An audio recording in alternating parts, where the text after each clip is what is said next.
రాష్ట్ర వ్యాప్తంగా భూముల మార్కెట్ విలువను అంటే ల్యాండ్ మార్కెట్ వాల్యూను పెంచాలని రాష్ట్ర ప్రభుత్వం నిర్ణయించింది.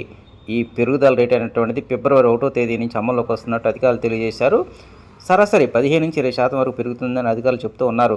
ఉదాహరణకి మంగళగిరి, తాడేపల్లి మున్సిపల్ కార్పొరేషన్లో ఉన్నటువంటి 14 గ్రామాల్లో ఈ ఫిబ్రవరి 1వ తేదీ నుంచి సవరించిన రేట్లు అందుబాటులో రానున్నాయి.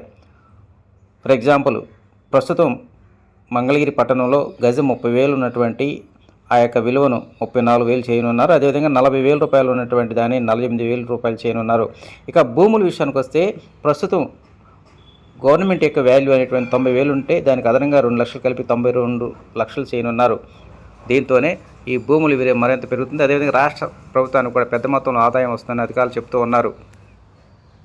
రాష్ట్ర ప్రభుత్వం ఫిబ్రవరి 1వ తేదీ నుంచి రేట్లు పెంచుతుందన్నటువంటి సమాచారంతోనే ఇప్పటికే మంగళగిరి, తాడేపల్లి పరిధిలో ఉన్నటువంటి ప్లాట్ హోల్డర్స్ కావచ్చు, అదేవిధంగా రియల్ ఎస్టేట్ వాళ్ళు కావచ్చు, ఈ 2 రోజుల్లోనే రిజిస్ట్రేషన్ చేయడానికి మాత్రం ఎక్కువ మంది రిజిస్ట్రేషన్ ఆఫీస్కి వస్తూ ఉన్నారు.